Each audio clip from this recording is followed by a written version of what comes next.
Belum.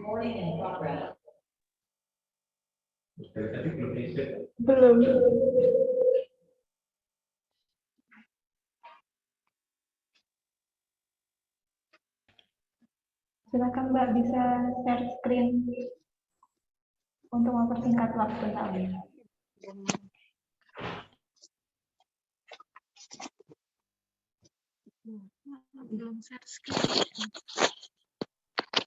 Baik, Assalamualaikum warahmatullahi wabarakatuh. Waalaikumsalam warahmatullahi wabarakatuh. Perkenalkan, kami dari kelompok magang di RSUD Sidoarjo, tepatnya di ruang rawat inap teratai. Kami ada 4 orang. Pertama saya, Hari, kemudian ada Mbak Penny, ada Mas Herles, sama Mbak Dwi Kurnia. Saya ucapkan selamat pagi kepada Dr. Arif dan juga dari bagian Diklat sudah memberikan kesempatan kita untuk memberikan laporan hasil kegiatan magang di RSUD Sidoarjo, khususnya di ruang inap teratai. Maaf, apakah slide sudah terlihat? Masih belum, Mas. Oh, masih belum? Belum.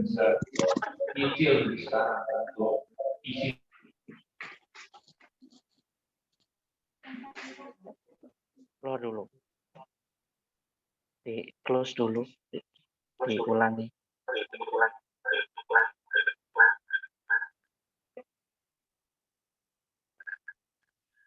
Yes, okay.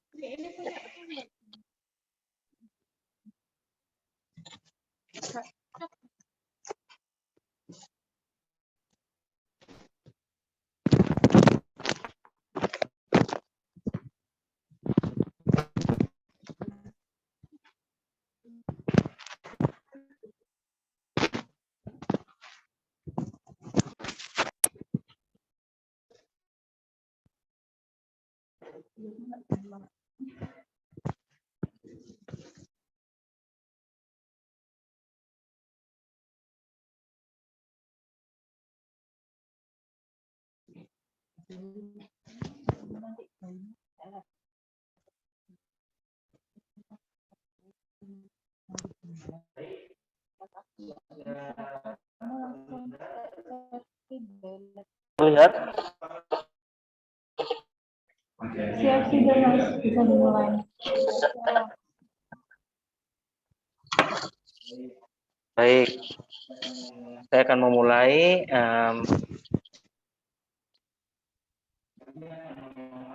Kami akan memaparkan laporan hasil kegiatan magang di RSUD Sidoarjo, khususnya di ruang rawat inap teratai. Pendahuluan, rumah sakit merupakan salah satu sarana untuk peningkatan mutu pelayanan kesehatan. Oleh karena itu, rumah sakit berkewajiban dan berusaha untuk meningkatkan peralatan yang memadai demi tercapainya tujuan tersebut. Rumah Sakit Umum Daerah Kabupaten Sidoarjo, khususnya IRNA, instalasi rawat inap teratai, terus mengembangkan sarana dan prasarana serta peningkatan mutu sumber daya manusia, sehingga rawat inap teratai berupaya menyusun pedoman pelayanan rawat inap demi tercapainya kualitas mutu pelayanan kesehatan yang mengutamakan keselamatan pasien serta kepuasan pelanggan. Secara garis besar, pedoman pelayanan ini merupakan acuan dalam melaksanakan kegiatan asuhan pelayanan yang akan dilakukan di ruang rawat inap teratai.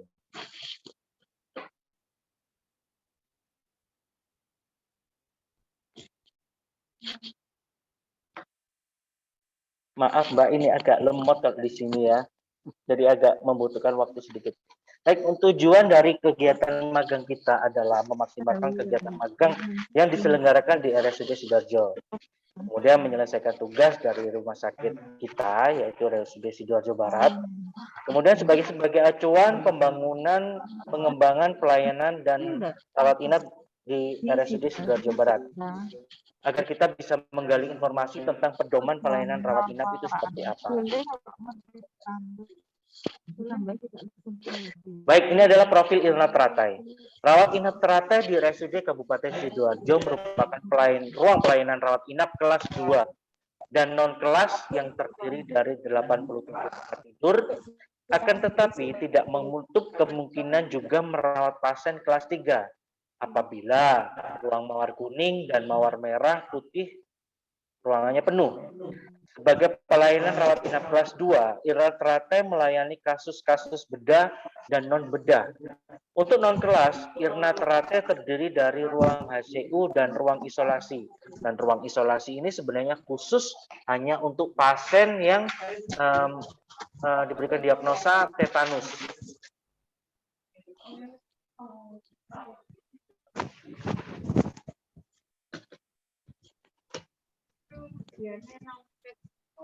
Baik, tunggu sebentar ya. Anu ya, sinyal ya, Mas? Iya, dokter. Iya. Bisa ke ruangan yang pakai kabel kayaknya. Ada kabelan. Mana aja yang Kita di lantai 3, dokter. Oh iya, yang pakai LAN ya? Iya, kita pakai WiFi. Iya.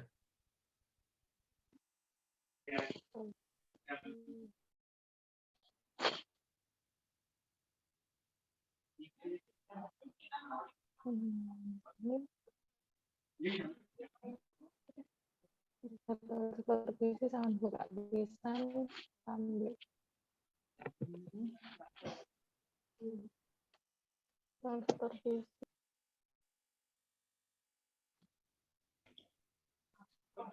Mungkin mau dibantu share screen Kang Mas dari sini. Ya, kenapa Mbak? Mau dibantu share screen dari sini Kak? Boleh. Iya, bisa dikirim ke WA saya. Baik, terima kasih Mbak.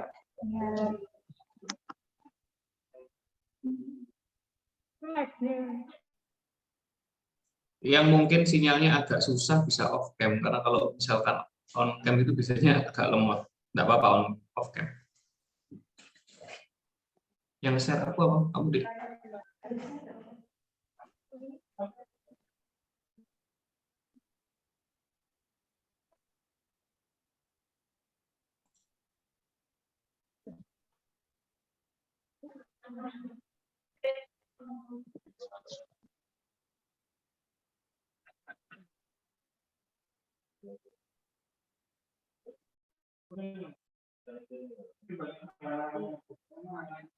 Bukan, materi itu kan oh hilang. Maaf dokter, butuh waktu sebentar, sudah saya share ke Mbak Firda. Iya, ya Mas. Nah, minta di profil Irna Teratai Mbak.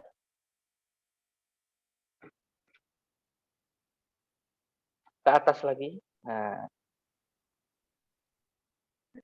sudah. Baik. Jadi saya ulangi lagi bahwa Irna Teratai terdiri dari ruang 87 tempat tidur, kelas 2, tapi tidak menutup kemungkinan membuka untuk kelas 3 karena mungkin dari mawar kuning maupun dari mawar putih penuh. Untuk non-kelas, Irna Teratai terdiri dari ruang HCU dan isolasi, tapi isolasinya khusus untuk pasien tetanus. Lanjut. Ini adalah gedung Teratai, dilihat dari depan, kemudian yang bawah itu adalah ruang Teratai di lantai 1 dan 2, keadaannya seperti ini. Jadi satu kamar itu berisi 4 bed dengan 1 kamar mandi. Nanti 3 gana ya? Lanjut Mbak. Oh berarti HCU plus isolasi. Baik, dengan kapasitas kamar tidur pasien sebanyak 87 tempat tidur, berikut masing-masing ruang yang ada di Irna Teratai. Yang pertama, satu ruang HCU terdiri dari 3 tempat tidur. Ada 2 ruang isolasi terdiri dari 4 tempat tidur. Ada 20 ruang rawat inap Teratai dengan 80 tempat tidur. Lanjut.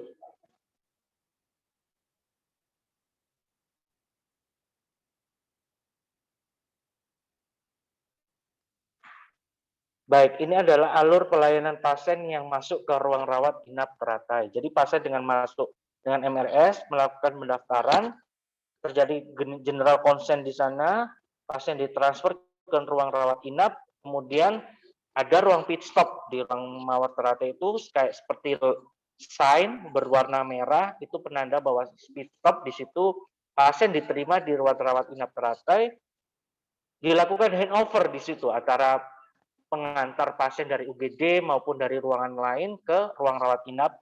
Kemudian pasien dipindah ke bed, dilakukan KIE, TTV, kemudian dilakukan pelayanan pasien. Antara itu ada pelayanan medis dari kedokteran, ada pelayanan keperawatan dari perawat, ada pelayanan dari laboratorium, gizi, farmasi, radiologi, dan rehabilitasi. Kemudian jika pasien KLS melakukan pengadministrasian, jika sembuh nanti kita kontrol ke poliklinik, jika dirujuk ke rumah sakit lain yang keadaannya lebih tinggi di atas dari rumah sakit tipe B atau di rumah sakit RSUD Sidoarjo. Kalau meninggal kita transfer ke IKFM. IKFM adalah instalasi kedokteran dan forensik mediko legal. Kemudian kalau pasien pulang dengan atas permintaan sendiri, langsung kita pulangkan. Lanjut. Penerapan MAKP. MAKP adalah suatu sistem, struktur, proses, dan nilai-nilai profesional yang memfasilitasi perawat profesional, mengatur pemberi asuhan keperawatan termasuk lingkungan tempat asuhan diberikan. Irna Teratai berdasarkan peraturan direktur penetapan model asuhan keperawatan profesional menggunakan MAKP tim dan primer. Lanjut. Ini adalah bagan struktur MAKP.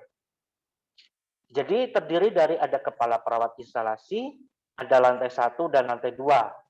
Di lantai 1 ada sebelah utara dengan 2 perawat primer. Kemudian ada perawat yang berjumlah 7 sampai 8. Kemudian di sebelah selatan ada perawat primer 3 dan 4 dengan perawat 7 sampai 8 juga. Kemudian di lantai 2 ada utara dan selatan juga sama dengan perawat primer 1 2 dan selatan perawat primer 3 dan 4. Jadi jumlah perawat primer untuk satu kali shift pagi itu berjumlah 8 orang atas dan bawah, dan perawatnya 7 sampai 8. Itu merawat pasien dengan kamar yang berbeda-beda. Jadi misalkan perawat primer 1 itu nanti mengurusi masalah kamar di ABC, perawat primer 2 di HCU, khusus di HCU, perawat primer 3 di kamar EFGHI, dan perawat primer 4 di kamar JKLM. Begitu juga di lantai 2 antara utara dan selatan, perawat primernya sesuai dengan kamar. Jadi ada ABC, DE, FGH, LI, JK. Lanjut. Baik, untuk masalah timbang terima, morning report. Jadi menyampaikan hal-hal yang sangat penting yang harus segera disampaikan dan membahas masalah yang harus diselesaikan. Morning report dilaksanakan setiap hari sebelum pelayanan dimulai selama kurang lebih 15 menit dan dipimpin langsung oleh kepala ruangan atau kepala perawat instalasi rawat inap teratai. Lanjut, Mbak. Apa sih yang dilakukan dalam morning report itu? Ya, pertama adalah membahas dan mengevaluasi tentang hasil pencapaian kinerja berdasarkan prosedur yang ditetapkan.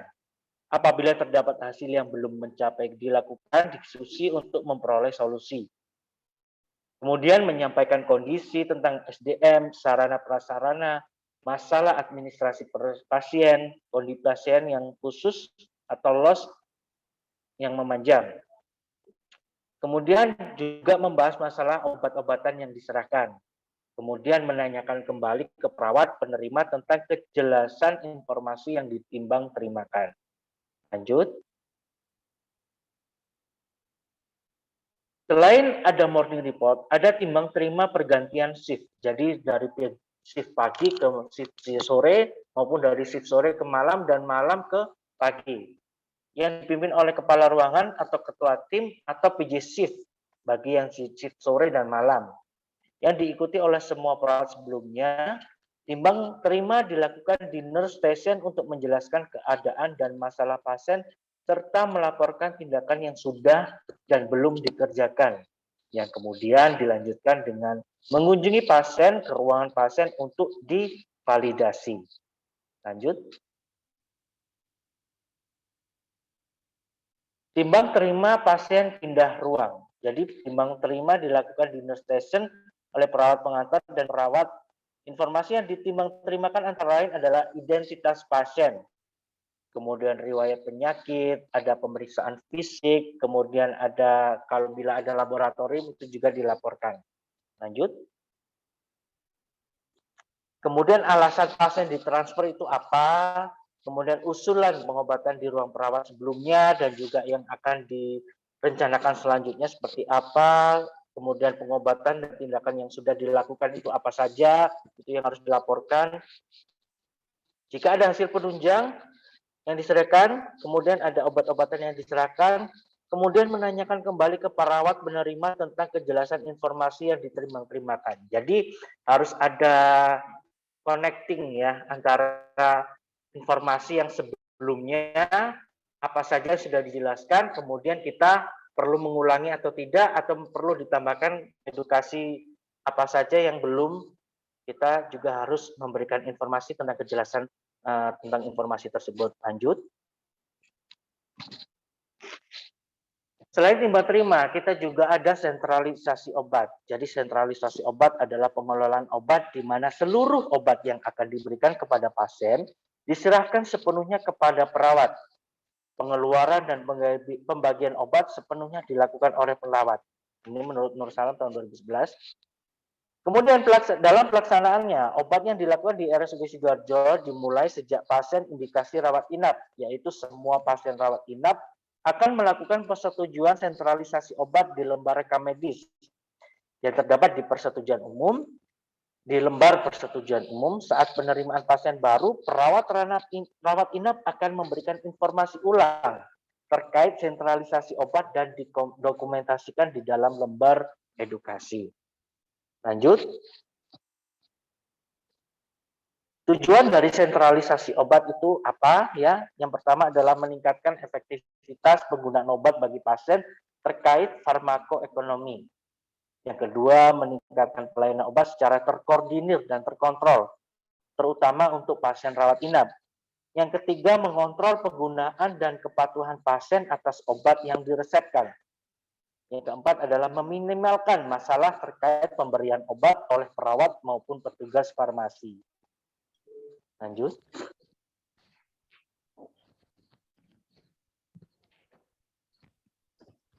Mohon maaf Mas, izin menyela, waktu kurang 15 menit lagi. Mungkin bisa dipercepat. Baik. Teknik pengelolaan obat, pengeluaran dan pembagian obat sepenuhnya dilakukan oleh perawat. Penanggung jawab pengelolaan obat adalah kepala ruangan yang secara operasional dapat didelegasikan kepada staf yang ditunjuk. Keluarga wajib mengetahui dan ikut serta mengontrol penggunaan obat. Lanjut. Mekanismenya seperti apa? Resep ditulis oleh dokter berdasarkan hasil pemeriksaan, kemudian diinformasikan kepada dokter terkait sisa obat pasien saat peresepan. Kemudian perawat mengumpulkan resep yang sudah ditulis oleh dokter, kemudian perawat memberikan resep kepada farmasi klinis untuk melakukan collecting resep hasil visit dokter untuk diserahkan di depo farmasi. Lalu perawat melakukan dokumentasi terapi atau jenis obat ke dalam lembar medikasi pasien. Lanjut. Kemudian perawat menerima obat dari pasien atau petugas farmasi disertai paraf serah terima obat di lembar medikasi. Periksa kebenaran obat yang diterima, ada 5B ya, benar pasien, benar obat, benar dosis, benar rute, dan benar waktu. Kemudian perawat menempatkan obat ke dalam kotak obat berdasarkan nama pasien, tanggal lahir, dan nomor register. Memberikan obat kepada pasien sesuai dengan signa jam pemberian. Dokumentasi inisial pasien atau keluarga pasien dan inisial perawat. Koordinasikan sisa obat yang tidak terpakai pasien untuk dikembalikan ke unit pelayanan farmasi atau diretur. Lanjut. Ada perencanaan pasien pulang juga. Kita menemukan yang namanya discharge planning, merupakan proses mengidentifikasi kebutuhan pasien dan perencanaannya dituliskan untuk memfasilitasi keberlanjutan suatu pelayanan kesehatan dari suatu lingkungan ke lingkungan lain. Format perencanaan pemulangan dapat digunakan untuk meninjau kembali kebutuhan pemulangan pasien termasuk perencanaan perawatan pasien. Lanjut. Prosesnya ada sebagai berikut ya, ada pastikan hasil visip dokter menyatakan pasien sudah boleh pulang, perawat primer melengkapi status, perawat primer mencatat tanggal kontrol obat kapan, perawat primer menganjurkan keluarga pasien untuk ke petugas administrasi, perawat primer memanggil pasien untuk dijelaskan rencana kontrol, obat-obat yang diminum apa aja, serta perawatan yang harus dilakukan di rumah. Lanjut. Hal-hal yang harus diketahui pasien sebelum pulang ya, instruksi tentang penyakit yang diderita, pengobatan yang harus dijalankan, serta masalah-masalah komplikasi yang terjadi. Informasi itu harus secara tertulis tentang perawatan yang harus dilakukan biar bisa dibaca di rumah. Ada pengaturan diet khusus dan bertahap yang harus dijalankan. Jelaskan masalah yang mungkin timbul dan cara mengantisipasinya seperti apa. Kemudian pendidikan kesehatan yang ditujukan kepada keluarga maupun pasien sendiri dapat digunakan metode ceramah, demonstrasi, dan lain-lain. Informasi tentang nomor telepon layanan perawatan dokter dan pelayanan juga penting untuk serta kunjungan rumah apabila pasien memerlukan perawatan khusus atau perawatan lanjutan. Lanjut. Di dalam rawat inap juga terdapat pelaksanaan supervisi kepala ruangan, ya. Ada supervisi tentang SPO dan juga supervisi kegiatan pelayanan. Minta tolong diklik linknya, Mbak. Sedang diklik. Harus dibuka dulu sepertinya. Yang Word-nya, Mbak.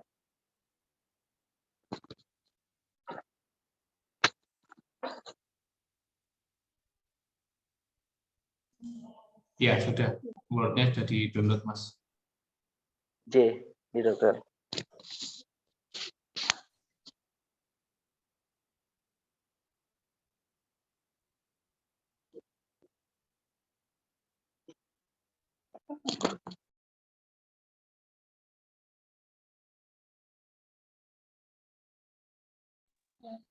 Mungkin bisa dilanjut aja, dokter. Ya. Bisa dilihat saja.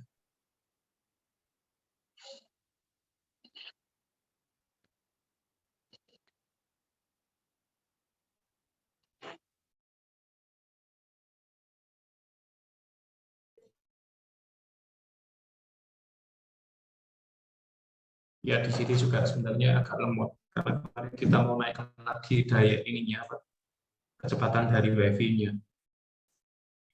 Oke, dokter, dari kemarin juga seperti Iya. ini. Ini tadi kita sudah coba dengan WiFi dari tethering dari HP juga masih lemot, gak ada Susah. sinyalnya. Iya. Baik, dilanjut aja mungkin, dokter. Nah, ini sudah.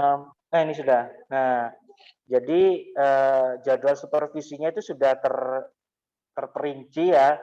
Jadi setiap hari itu kepala ruangan itu keliling ke perawatnya untuk menanyakan kembali review SPO. Apakah SPO-nya itu sudah sesuai atau tidak terhadap tindakan yang sudah dilaksanakan. Misalkan kalau di sini kita lihat di hari Senin tentang SPO identifikasi pasien. Jadi SPO yang tertulis di identifikasi yang tertulis di SPO itu apakah sudah dilaksanakan secara benar terhadap pasien seperti itu. Kemudian ada komunikasi efektif tentang bagaimana penggunaan obat herbal dan lainnya.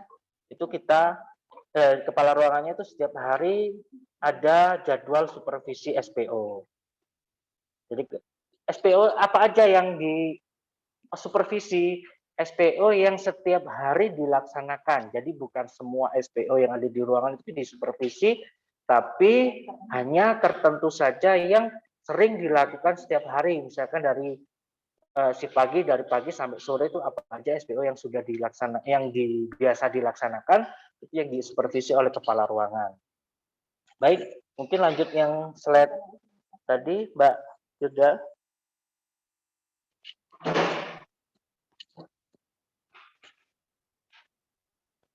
Baik. Nah, ini daftar SPO yang ada di ruangan rawat inap teratai. Lanjut, Mbak. Nah, ini rencana usulan pelatihan selanjutnya. Minta tolong dibuka linknya, Mbak.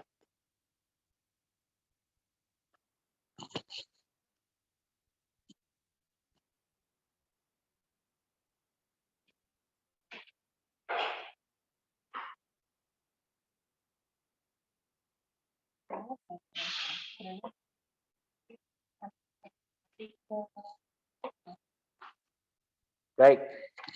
Ini kita sudah merinci dari semua elemen perawat yang ada di semua elemen pekerja atau petugas yang ada di ruang rawat inap teratai. Yang pertama misalkan jabatannya kepala perawat instalasi.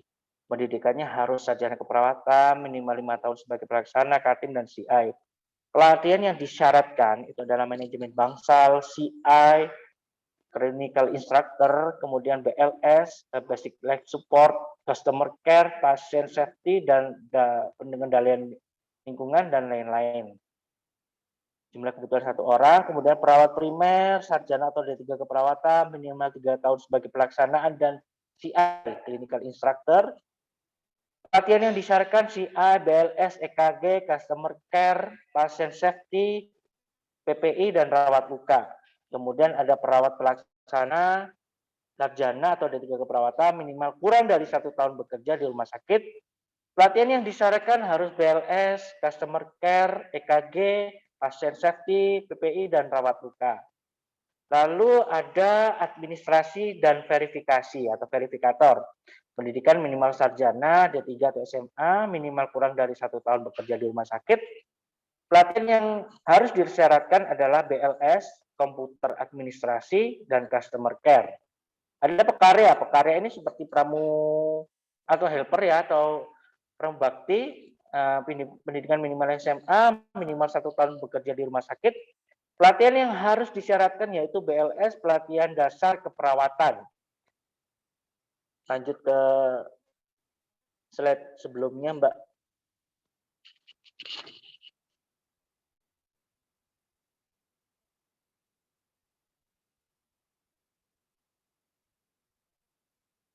Nah, di rumah sakit daerah Sidoarjo itu ada yang namanya Kaizen, yaitu kita meminimalkan waste time, minimal biaya, dan juga waktu, juga pelayanan. Jadi setelah kita hampir 2 minggu magang di ruang rawat inap teratai, kita menyadur atau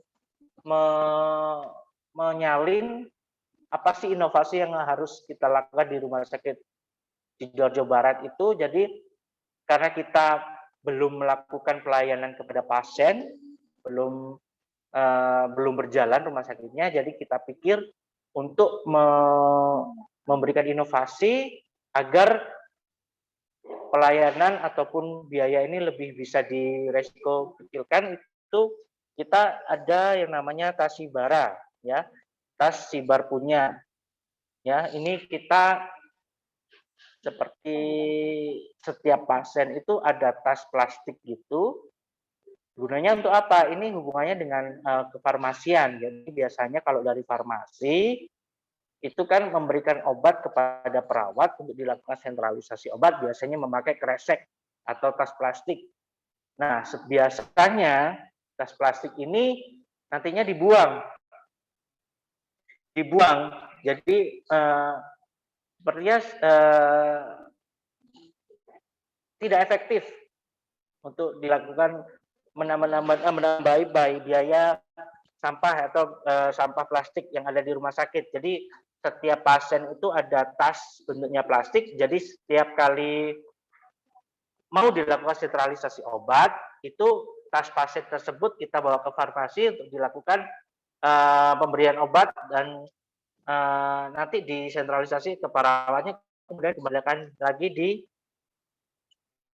ke pasien lagi. Kemudian yang kedua adalah pit stop. Karena di rumah sakit rawat inap rumah sakit RSUD Sidoarjo Barat ini kita belum melakukan pelayanan rawat inap, jadi di sini juga belum ada sign atau link untuk khusus pit stop, ya. Jadi penggunaan pit stop ini sangat amat penting ya. Kenapa saya bilang penting? Karena di pit stop ini KIE, kemudian pemeriksaan awal, kemudian timbang terima awal dari pasien IGD ke rawat inap itu sudah jelas semua. Jadi setelah di ruangan pit stop atau di sign-nya pit stop selesai, pasien bisa langsung istirahat ke bed tanpa harus kita memanggil keluarganya lagi, kita menjelaskan lagi di ruang bed. Jadi penggunaan pit stop ini harus benar-benar maksimal. Kenapa? Karena di situ informasi apapun kita harus sudah menjelaskan dan menjabarkan apa saja, misalkan penyakitnya apa, kemudian kondisinya pasien seperti apa, pemeriksaan awal seperti apa, kemudian mengevaluasi pemeriksaan sebelum dilakukan transfer sampai setelah sampai di ruang rawat inap, kita mengevaluasi pemeriksaan tersebut. Lalu ada edukasi tentang bagaimana tata cara kita atau pasien ini berada di rumah sakit ini, hak dan kewajibannya seperti apa, kemudian jam berkunjungnya seperti apa, itu semua dijelaskan di pit stop. Jadi setelah dari pit stop kita menjelaskan semuanya, sehingga pasien setelah ditransfer lagi ke bed pasien itu sudah beristirahat penuh, tanpa diganggu oleh kita untuk memberikan edukasi ulang. Seperti itu. Kemudian ada form cepat pasien baru. Jadi setiap pasien baru yang datang itu kita mempunyai lembar yang jika kita sudah melakukan misalkan edukasi atau pemeriksaan, kita tinggal centang di situ sehingga memudahkan kita bahwa oh pasien ini sudah teredukasi, oh pasien ini sudah dilakukan pemeriksaan, oh pasien ini sudah dilakukan edukasi tentang penyakitnya seperti apa dan cara rencana kita ke depannya itu apa, seperti itu. Kemudian ada ruang transit pasien pulang. Jadi selama di ruang rawat inap terapta itu ada kendala seperti pasien pulang itu tidak segera pulang karena mungkin menunggu administrasi atau jemputan keluarga pasien yang ingin pulang tersebut. Sehingga menunggu waktu lama ini pasien yang ingin masuk dari IGD atau dari ruangan lain itu terhambat atau molor waktunya, sehingga kita membuat inovasi bahwa kita membuat ruang baru khusus untuk ruang transit pasien, sehingga pasien yang jadwalnya hari ini pulang misalkan jam 12 siang, itu tepat jam 12 siang harus segera keluar dari bed. Kalau misalkan pasien ini ada kendala jemputan atau administrasi, bisa kita dioper ke ruang transit tersebut. Tentunya di ruang transit tersebut harus pelayanannya yang lebih baik, istilahnya ruangannya harus dingin, kemudian ada fasilitas seperti TV atau yang lain-lainnya yang bisa membuat pasien itu nyaman sebelum pulang, seperti itu. Lanjut. Rencana tindak lanjut untuk dilakukan di Rumah Sakit RSUD Sibar ini adalah mengusulkan line pit stop, mengusulkan ruang transit untuk pasien pulang dan menunggu panggilan operasi, mengusulkan adanya supervise keperawatan, di mana ada sosialisasi SPO, ruangannya terjadwal, mengusulkan tas mengganti kantong kresek untuk obat-obatan pasien, kemudian mengusulkan setiap masuk pintu ruang perawatan pasien dijaga oleh security demi keamanan dan keselamatan pasien, kemudian mengusulkan penggunaan kartu pengunjung dan kartu penunggu. Lanjut. Nah, ini adalah kegiatan kita saat magang di teratai, di antaranya kita ada rawat luka, kemudian pengambilan sampling darah, pengisian proses pasien baru, kemudian kita juga ada mengisi remix. Remix ini adalah dokumentasi secara digital, jadi kita merencanakan pasien ini seperti apa kita secara digital, asuhan keperawatannya. Lanjut. Baik, terima kasih. Ini paparan dari kami. Semoga apa yang kami paparkan dapat bantuan support dari manajemen agar bisa rencana tindak lanjut. Mohon maaf apabila ada kesalahan. Sekian dari kami. Assalamualaikum warahmatullahi wabarakatuh. Waalaikumsalam warahmatullahi wabarakatuh. Terima kasih Mas Hari. Ini dapat salam dari Bu Kabit ini, Bu Lasmi ada di sebelah saya. Iya, waalaikumsalam Bu. Jadi terima kasih, presentasinya bagus, sudah terstruktur dan terencana untuk inovasi-inovasi sama kaizennya bagus. Saya cuma ingin menambahkan aja sedikit. Mungkin kalau dirawat punya kita kan ada sekitar 55 ya Pak Firda ya. Di 55 bed itu nanti kalau bisa ada visitor besar gitu ya Mas Hari ya. Mungkin sama melibatkan dokternya. Biasanya itu kan untuk terapi-terapi agar nanti visitor besar itu ada dokter ruangannya, ada apotekernya, ada perawatnya, lengkap semuanya. Isinya semuanya dokter. Iya betul. Soalnya kan terkadang itu dokternya nggak tahu, nggak ngecek lagi hasil hasil labnya, misalkan serum kreatininya, ternyata obatnya harus di just dose, ya Bu. Obatnya harus diturunkan dosisnya just dose itu ya. Kemudian mungkin ada sama-sama proton pumpnya atau obat-obat yang mungkin tidak perlu, sudah keluarnya hilang atau apa seperti itu. Jadi seperti di Sutomo ya, Mas Hari. Kita kan di Sutomo itu ada visitor besar. Visitor besar kan dengan prof. Mungkin nanti ada visitor besar dengan manajemen, sehingga manajemen juga tahu di lapangan itu kurangnya apa saja. Misalkan Mas Hari, oh ternyata ini kerannya mati nih, harus dibenerin cepetan, harus misalkan beberapa alat ada yang kurang, itu bisa cepat ditindaklanjuti, kita bisa diingatkan lagi seperti itu.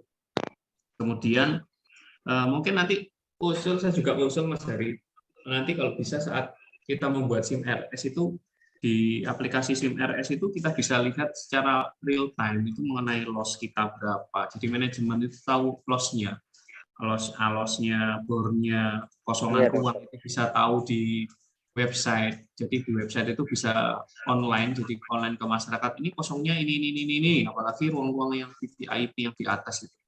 Kemudian kita bisa tahu total cost yang sudah kita habiskan selama perawatan. Jadi kan kita kalau klaim itu biar tidak rugi ya, tetap jalan perawatannya dengan bagus, tapi kita juga bisa maintenance berapa total cost yang saat ini sudah kita habiskan. Misalkan pelayanan di BPJS kan ada maksimalnya Mas Hari, misalkan 3 hari. Ternyata 3 hari ini total cost yang sudah kita habiskan untuk masalah ini sudah bisa lebih. Halo? Ya, dokter. Ya. Ternyata total cost yang sudah kita habiskan selama 3 hari ini sudah melebihi dari pagu yang diberikan oleh BPJS. Jadi kita sudah bisa menghitung ulang seperti itu. Karena di kedepannya kan anggarannya itu diserahkan ke kita semuanya. Kemudian di discharge planning, jadi kalau usul saya juga di discharge planning itu semua sudah masuk oper-operan itu sudah terfasilitasi melalui aplikasi, kalau bisa seperti itu. Jadi nggak pas tulis ulang. Jadi di aplikasi itu sudah kita bisa discharge planning antara satu ruang ke ruangan yang lain itu sudah enak gitu, sudah berturut-turut berurutan. Mungkin seperti itu. Kemudian itu aja mungkin dari saya untuk budaya kaizennya 5R mungkin bisa dijalankan aja. Sama saya juga masih belum jalan kan ini rawat inapnya. Mungkin nanti kita kalau sudah rawat inapnya sudah jalan, kita bisa sering untuk diskusi, jadi diskusi antara teman-teman di rawat inap, kemudian delegasinya, dengan manajemen, dengan dokternya, mungkin kita bikin seperti itu. Sama satu lagi Mas Hari, mungkin kita itu bisa dikenal melalui beberapa tulisan. Jadi kita publikasi dari kalau di Instagram dan lain sebagainya kan itu pasti ya. Kalau bisa kita juga sering nulis-nulis di website Mas. Jadi Mas Mbak semuanya, mungkin Mas Rizal, Mbak Dwi Kurnia ini suka barangkali ya punya tulisan-tulisan tentang apa, tentang RSUD Sidoarjo Barat. Silakan diposting di website. Tulis aja nanti dikirim ke Mbak Firda yang pegang website dari sini. Mas Rizal bisa dikirim ke kita, ke Diklat, kemudian kita posting di website tulisan-tulisan mengenai asuhan keperawatan yang bagus, kemudian tulisan-tulisan yang lain edukasi itu bisa dikirimkan ke website. Mungkin juga nanti saya pengennya kita punya ini juga loh, sama siapa ya Mas Hari kok mesra sekali. Sama Mbak Feni dokter. Ngumpul dokter. Iya. Ngumpul satu kelompok. Nah, iya. Saking nggak punya anunya ya, internetnya ya. Iya. Mungkin juga kita harus punya ini ya, punya ini yang jarang dimiliki oleh rumah sakit kecuali rumah sakit Dr. Sutomo atau rumah sakit pendidikan yang lain. Kita sering-sering nulis ya. Kalau kita sering-sering nulis itu sebenarnya nanti sama saya. Jadi nanti kalau kita sering buat riset, penelitian, nah simpel-simpel aja itu bisa kok kita mencari dana di Kementerian Kesehatan, Kemenristek Dikti dan lain sebagainya. Itu bisa kita manfaatkan. Sebenarnya kalau saya kemarin itu seperti riset di Simlitap Emas itu mau dapat 500 juta juga bisa. Jadi tergantung nanti long term riset atau seperti apa. Mungkin seperti itu, presentasinya bagus. Mungkin nanti juga bisa diberikan begini Mas. Di Kaizen sama di inovasi itu mau dilaksanakan di tahun berapa, kapan pelaksanaannya, kemudian butuhnya untuk inovasi itu butuh apa saja, misalkan komputer aja nggak punya di sana, laptop aja nggak punya, ya minta aja sih. Dipenuhinya kapan kan kita usahakan. Mumpung saat ini kita masih ikut APBD, jadi semuanya itu disupport oleh Pemda dan ini rumah sakit ini juga merupakan salah satu program prioritas, jadi banyak support dana yang di sini. Jadi dana-dana itu banyak, semoga nanti banyak dialihkan ke sini. Kemudian untuk konsep-konsep yang lain untuk pelayanan agar masyarakat senang, misalkan Mas Hari bisa membuat seminar-seminar yang kayak di IPM ya. Kita kan belum punya IPM memang. Ya. Ini tidak. Kita nanti kalau sudah BLUD juga kita bisa buat acara-acara seminar. Saya lihat Mas Hari kan sering jadi moderator ya. Ya, Caranya juga enak, terus bisa aset untuk rumah sakit Sidoarjo Barat sih. Nanti kita bisa gunakan untuk seminar-seminar ya, misalkan ya dibuat gratis dulu untuk menarik perhatian. Ya, nanti Mas Hari bisa menggunakan ini, Mas Hari ngajak-ngajak teman-teman dokter spesialis atau teman-teman apoteker atau dan lain sebagainya, teman-teman perawat. Iya, untuk buat seminar Mas Hari, saya tunggu seminarnya, nanti seminar gratis untuk awam, sehingga tiap hari apa gitu Mas Hari, buat inovasi seperti itu, tiap hari Senin atau hari Selasa, nanti kita buat seminar, nanti kita bikinkan SK tim seminar awam itu, sementara seperti itu, karena belum ada IPM ya, untuk ini, sosialisasi layanan yang ada di Rumah Sakit Sibar, mau pakai IG Live, boleh, mau pakai TikTok tuh bisa live kan? Bisa live TikTok. Bisa dokter. Yang live YouTube juga bisa. Pakai OBS, saya biasanya pakai OBS seperti itu. Mungkin itu waktunya yang habis ya. Terima kasih. Terima kasih dokter. Terima kasih atas waktunya. Bisa di end. Sami dokter. Ya, makasih Mas. Stop recording, nyala lagi.